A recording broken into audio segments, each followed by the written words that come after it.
Hello, listeners. Welcome to the 117th episode of the Supporting Child Caregivers Podcast. I'm Alexandra Harrison. The Supporting Child Caregivers Podcast is a source of helpful information for parents, health workers, teachers, and other child caregivers across the globe. Today, I'm delighted to welcome Anne Alvarez. Dr. Alvarez is consultant child and adolescent psychotherapist at the Tavistock Clinic in London, visiting professor at the San Francisco Psychoanalytic Society, and author of Live Company, Psychotherapy with Autistic, Borderline Deprived, and Abused Children, a very well-known and popular book. Joint editor of Autism and Personality, Findings from the Tavistock Autism Workshop 2, and a recent book, The Thinking Heart, 3 Levels of Psychoanalytic Therapy with Disturbed Children.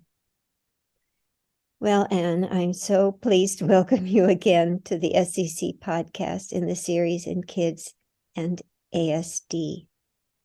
And as I said, I'm eager to talk to you about so many things. The thoughts you have in working with children on the spectrum about growing their capacity to tolerate strong feelings and be curious about themselves and their world, and build the trust that they need to help them take those emotional risks. I'm very impressed by your ability to integrate some of the recent scientific discoveries about ASD with your clinical perspective, which is so rich and deep. But I wish you would begin by telling us how you first developed your interest in ASD and what continues to interest you about working with individuals on the spectrum. Yes. Well, it's a long story, and it's a long story, and it's an old story because I'm so old. But anyway, well, I think a lot of things happened in the late 50s when I was thinking about coming to England, but still working in Canada and doing graduate work in the States. And the graduate work that I was, the piece of research that I was involved in was working with testing schizophrenic patients, chronic schizophrenic patients on hospital wards to determine whether reward or punishment or both was better at helping them to learn a series of, I can't remember, spelling words out or something. That was a fairly simple task. And I found, as had my supervisor before me, that actually the combination of reward and punishment worked better. Anyway, during that period, I spent some time with these men before they took the test. I'd get to know them and we'd chat a little bit before we began. And there was one, I just got so interested in their apparently twisted, broken minds because they were still full of mindfulness at moments. And I just found that absolutely fascinating. And there was one man, very small little man who looked like Popeye and talking. He was very wiry and muscular and white-haired and very lively. And he kept talking about the big man and pointing to the big man up on the wall. And I kept looking up there and joining in the conversation. And then after he left, I was getting ready for the next patient. I realized that this creature, big man, had taken on such a presence for me that I felt as though he was still there. And I just thought, what a fascinating thing it must be to live with hallucinations. Anyway, that was one thing, I suppose. And another was that a young graduate student that used to come and teach us in our 4th year was doing research on rats, but in the service of trying to understand how to reach children with autism. And this was in the late 50s and very early days in all that research, of course. And he found that gentling the rats made the rats run faster and live longer. Wow. And he thought this could be applied to children with autism. Well, most children with autism don't lack gentling and caressing, and they can be very sensual, and their parents can respond to that with lots of cuddles. So, it didn't have that kind of implication. But what came across from this young man was his desire to help and his determination to get through. In fact, he went on and trained as a psychotherapist became very well known in Canada. Anyway, but that was when he was younger and I was still an undergraduate student. Well, let me interrupt you for just a moment, Yeah. because when you're talking about gentling, it reminded me that I was surprised when you talked about punishment for these schizophrenic men. And I'm wondering what kind of punishment it was, because I don't think typically we do think in terms of punishment these days. Well, these were in those dreadfully over-behavioristic days, I'm afraid, with the influence of Skinner on psychology. And but the rewards and punishments were verbal. You would praise them for getting doing the task well, or you would say, "No, I'm afraid you got that wrong." That was the so-called punishment. It wasn't just severe punishment. But it was interesting because the reward worked much better than the punishment. Yes, I bet. Well, that gets us back to gentling and the rats and what you learned from your graduate student, or was introduced to you by your graduate student. And I suppose one other thing at that period that sort of turned me on to this idea of what kind of mind am I seeing here, or not seeing, was something in a paper I happened to read in the stacks at the university. And I was just doing some reading for my research. And it was a clinical paper by Frieda Fromm-Reichmann, the woman who wrote the book, I Never Promised You a Rose Garden. Mm. And she was sitting opposite, at her desk, opposite a very mute schizophrenic woman who didn't speak at all. And she asked the woman how she was feeling today. And the woman lifted her baby finger just a little bit. And Frieda Fromm-Reichmann said to her, "That lonely?" And the woman nodded. Mm. And the whole world opened up for me then, the idea of nonverbal communication and being able to reach that level. And I think that stayed with me for the next few years. Before it was well before I trained in the psychotherapy profession, but it was such a moving example, really, of that kind of understanding and meeting of minds, really. Absolutely. Yeah. And then I came to England just to see England and Europe, and I planned to stay only a year. And then I was doing some very interesting research, assisting a man called Graham Folds with his research. He at a psychiatric hospital here in England. He was interested in distinguishing symptoms from personality. He was fed up with the psychiatric emphasis on symptomatology, as though that identified a person. Oh, this is a paranoid schizophrenic, this is a melancholic depressive, da-da-da-da. And he felt that their personalities often differed widely from their symptomatology. And he was doing research to show that, which he was successful at. And I was helping him do the studies and write them up.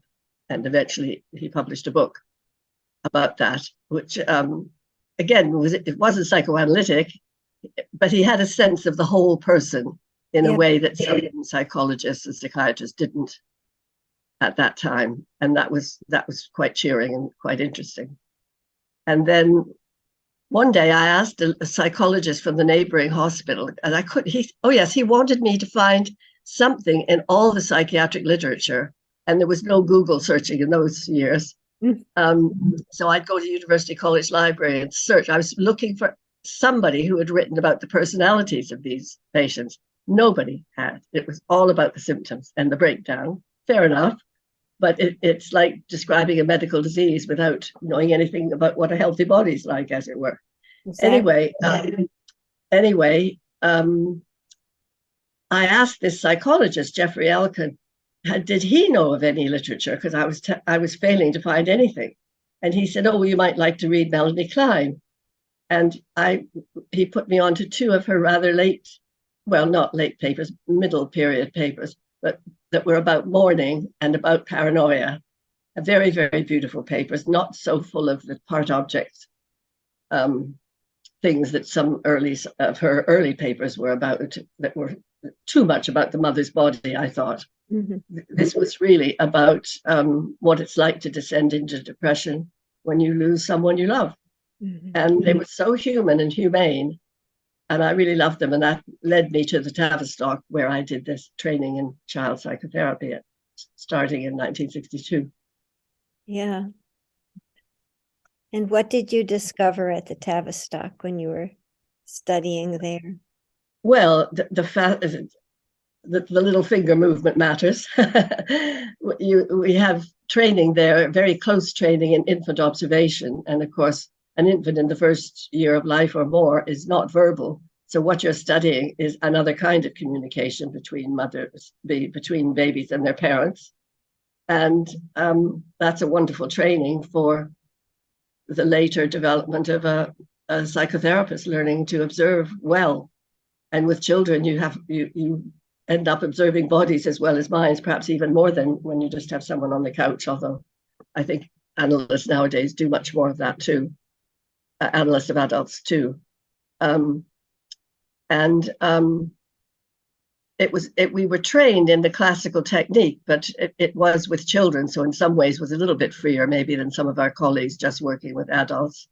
But it really wasn't until I treated two very, very different but very disturbed kids that I had to learn to my cost because I was wasting time not learning it.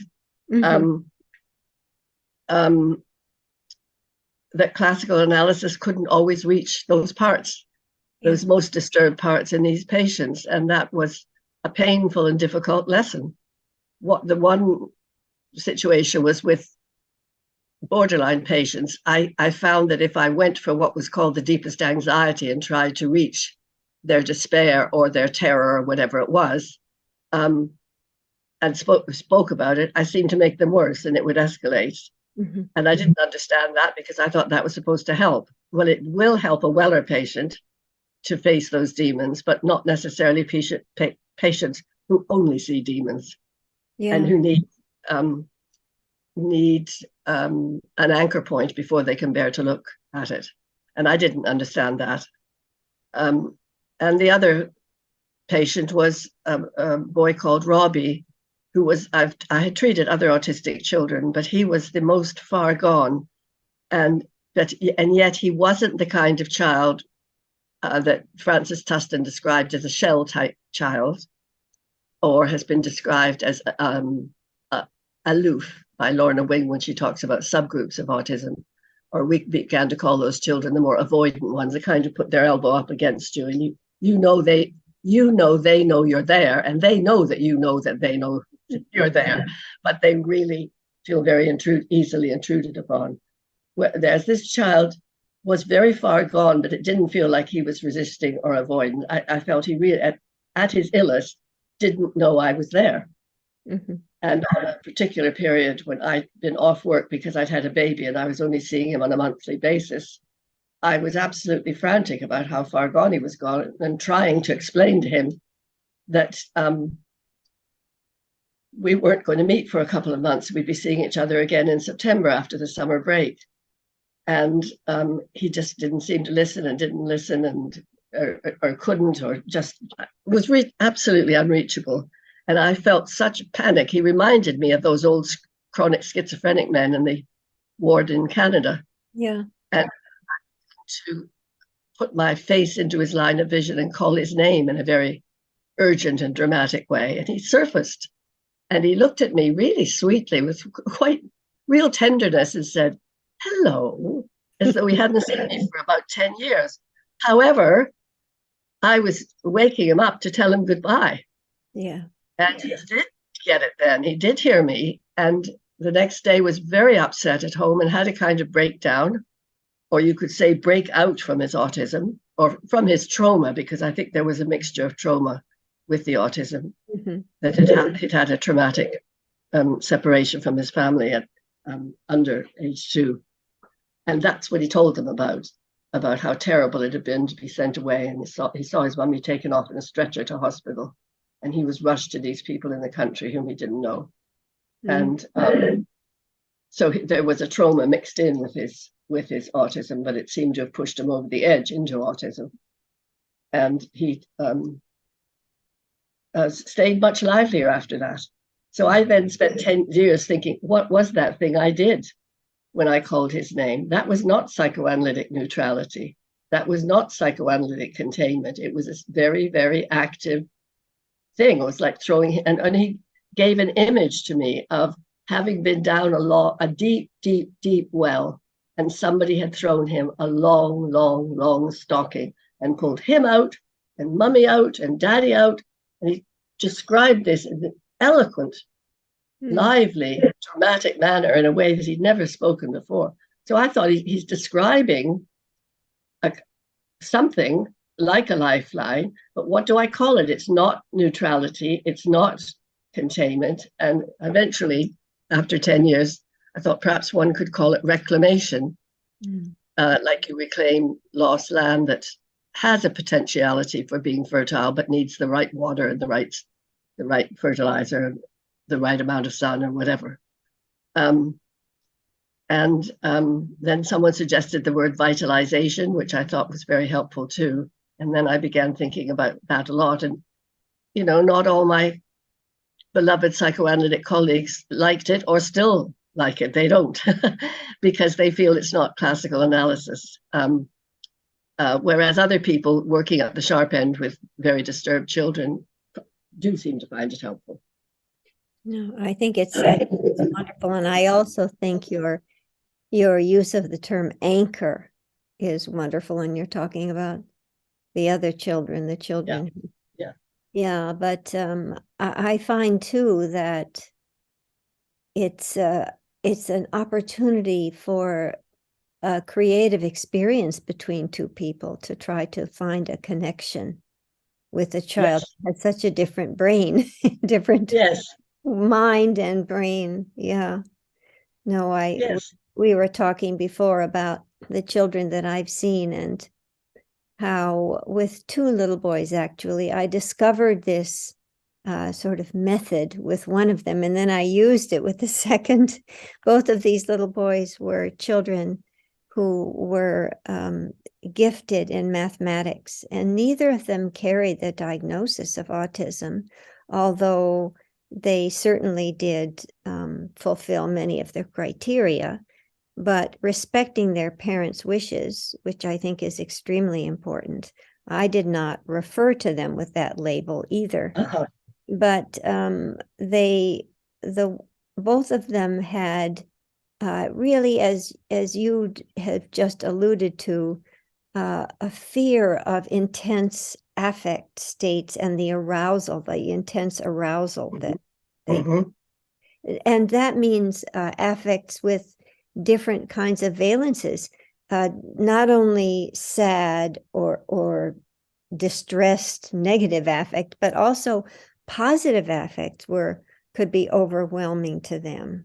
Yes. Yeah, and so this method I developed with one of them using his comfort area, which was numbers, was to follow his lead as he was writing the numbers on a piece of paper, but then I would try to increase the arousal and positive affect in my voice as we reached a 10 place.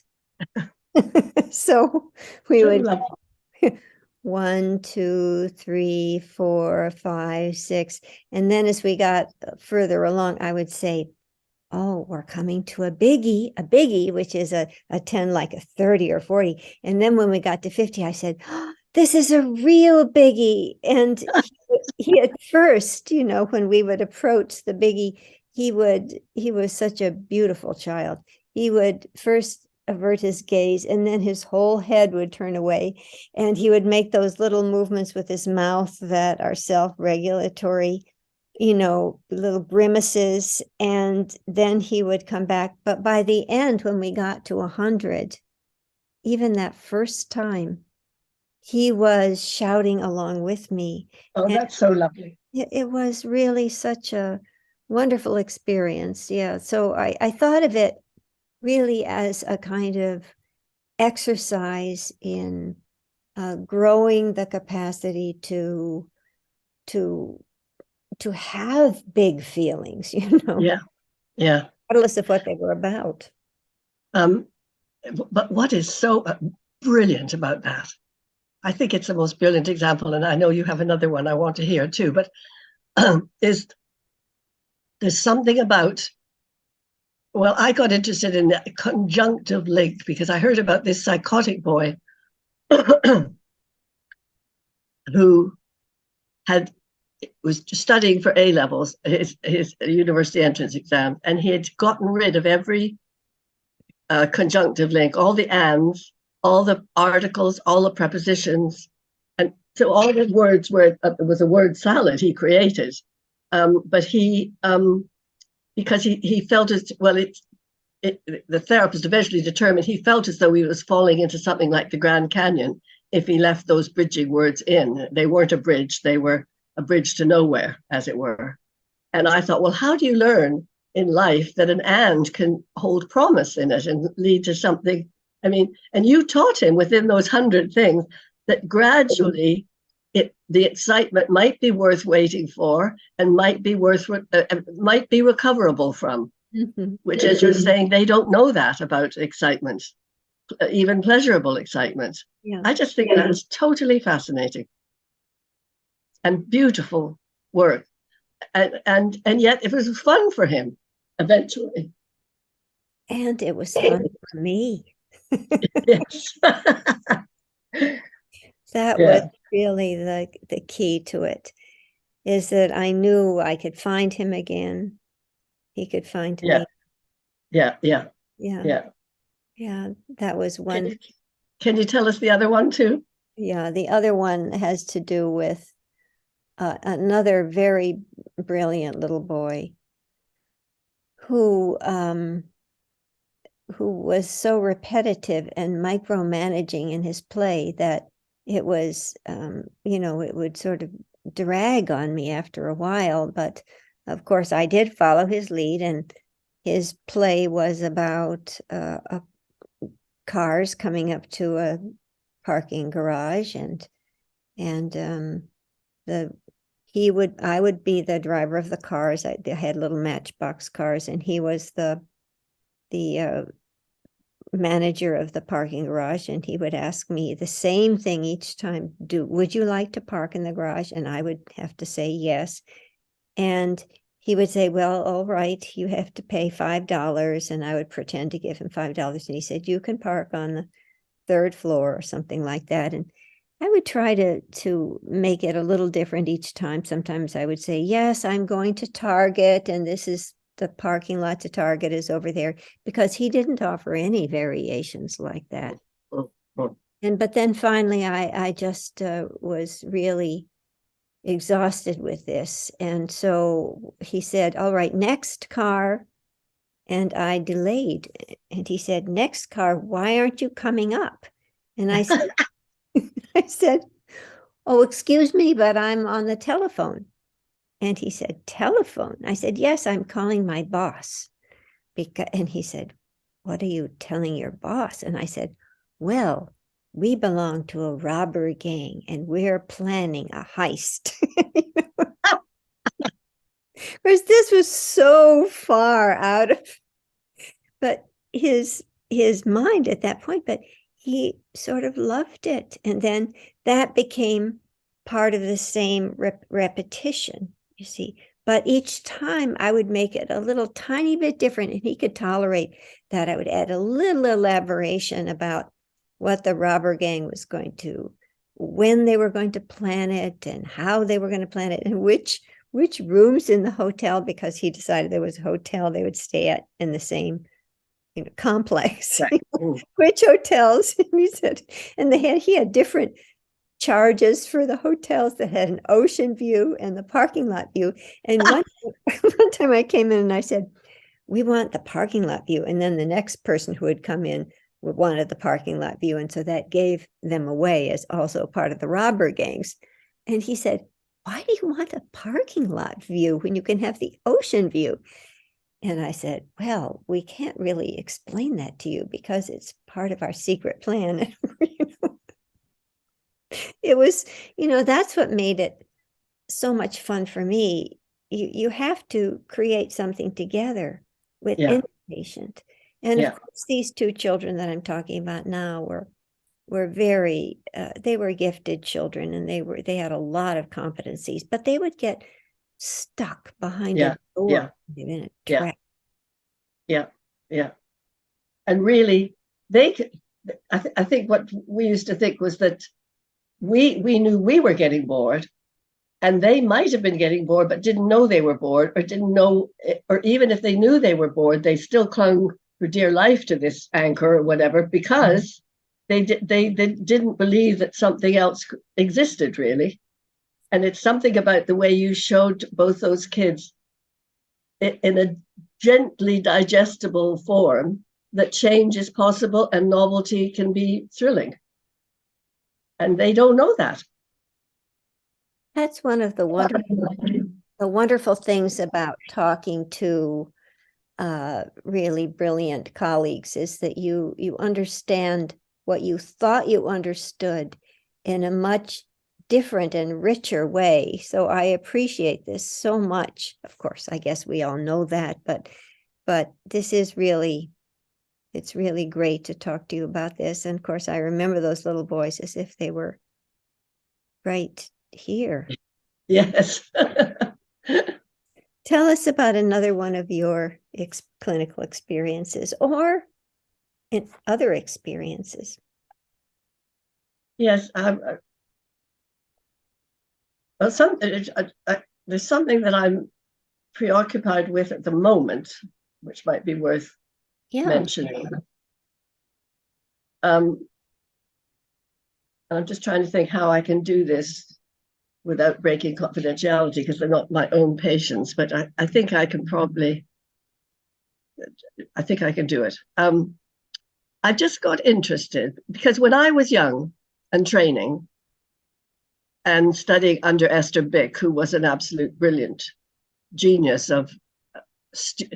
student of the child mind and baby mind, and she introduced infant observation into our training and all the trainings who now do it all over the world.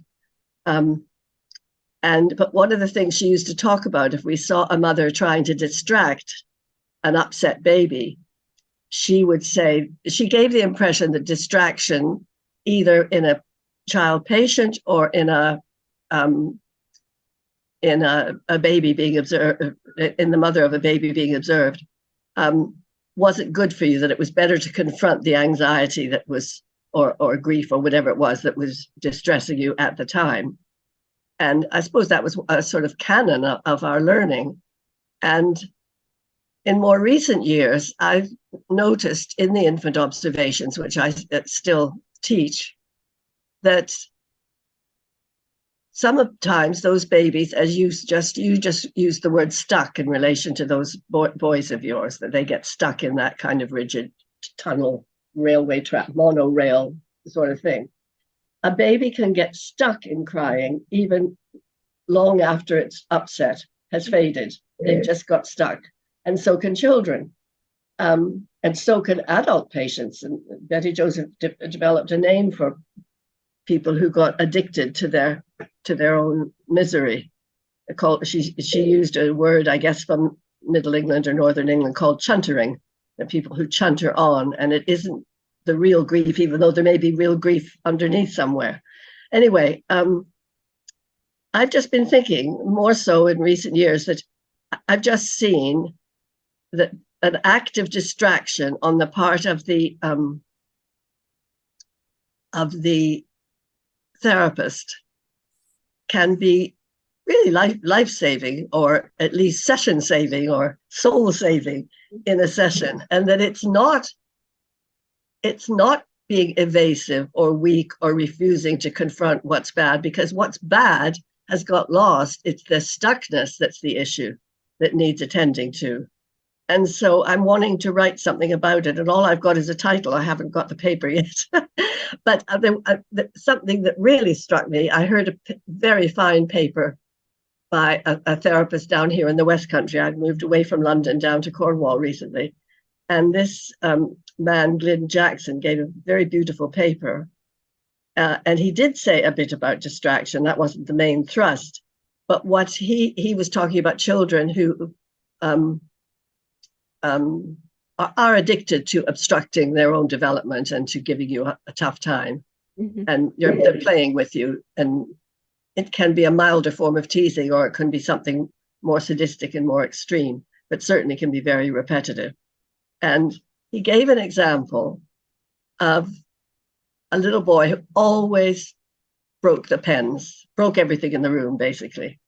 And this particular day, he broke all the pens by taking not just by going like that, but, breaking them in half, but by taking out the spongy paint-coated innards and throwing them into the sink in the water. And it made a beautiful pattern. He wasn't trying to make a beautiful pattern at all. He was just chucking them in. And the therapist saw this beautiful swirling rainbow happening and commented on how beautiful it was. And it changed the whole tone. Wow.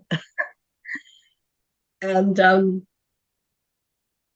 it sort of caught his attention and allowed him to be seen and in a different light, because the therapist had seen that he, although completely inadvertently, had actually made something beautiful.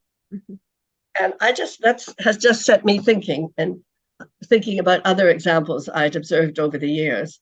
So I hope I can construct a paper out of it, because I just think it's fascinating. But that was an extreme example there. I mean, some distracting activities just change the subject, as it were. There's another one where the woman picks up a ball and the kid's able to play ball with her, whereas he was getting stuck in very profound despair before that. Mm-hmm. And she sort of cheered him up with a bit of lively play. And there was a moment at the end in that session where he started to sink again, and then he picked up the ball and they started doing it. And he's very good at football. And it just happened that 3 times in a row, he headed it back to her, and she caught it and bounced it back at us. She was playing a sort of volleyball with him, and he was playing soccer football back at her. But it happened 3 times in a row. And I thought they were both so pleased, because the rhythm got really good and they were really doing it. And it was stylish. And that made me think of the boy with the rainbow thing. There was something about the stylishness made him leave with a little, spring to his step when he left. And he had arrived in the most despairing state for very, very good reasons in his outside life. So I just think there's something to explore there. That's really fascinating. A piece of your story reminded me of a little boy that I was seeing who was very dysregulated and upset because I had just been away and I just come back to the treatment and to see him the first time. And he was crashing things and smashing things and drooling. And then as we moved along and I explained to him that I said, some kids, not you necessarily, get scared of certain things. And after a while, he picked up, he had been throwing things. He picked up one of the sponge blocks and he threw it, and it made this beautiful arc across the room. Mm-hmm. And something shifted in him. And I thought there was some bodily experience of control and mastery and power that really shifted his mood and his mind. And it reminded me when you were describing the ball playing, but I love the idea that you also described the rhythm, because that's another one of those little techniques that I developed a long time ago to try to connect with a child who was not speaking to me, was to make little movements that were resonant with his movements. Yes, me too. Yeah. I remember once imitating a boy's foot movement. He was sort of walking back and forth like this, and I got into the rhythm with it. And there are some autistic children, as you know, who won't permit you to join them in that way. They hate you for trying to join with them. But this kid, when I then introduced a tiny improvisation, he imitated and that feels like such a compliment, doesn't it? But I remember thinking, what am I doing here? I'm playing footsie with this child practically. I'm not a dance therapist. What are you doing, woman? You know, it wasn't classical analysis, but my goodness, it does work. With a lot of these children, it's a very primitive primary level of meeting, isn't it? I think it is, but I think, as we learn more about the brain and about the body and about everything, we start to see that what develops first is not necessarily inferior, and that, Yes. there's an integration, this elegant integration of body and mind that Yeah. we come to think of in a different way, I guess. Yeah. And interesting. I love the image of the arc that he made almost by accident, as it were, because a lot of people, when I was young, I don't know if anybody would be so stupid as to say this nowadays, but would talk about, little girls who wanted to be ballerinas or little boys who wanted to be great sports heroes and stuff, that it involved narcissism. Well, there's some narcissism involved, of course, but what that omits to notice is that people like making beautiful shapes in the air. And that you'll hear people say, that was a beautiful shot if they're watching the tennis or something.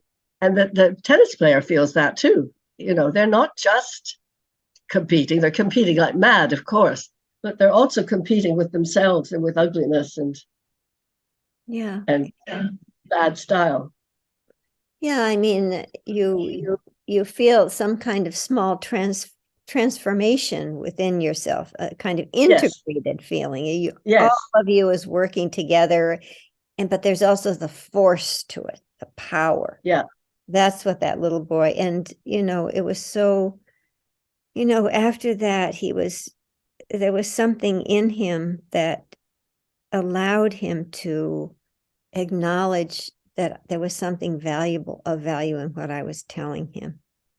And he said, he said, even smart people can believe in ghosts and vampires, he said, can be. And then he said, I guess you were right. I guess you were right. That's so lovely. That's quite a compliment. That's a serious compliment. Although it is also true that he was one of those children who had a very hard time, escaping the concrete, so that he could really comfortably lie.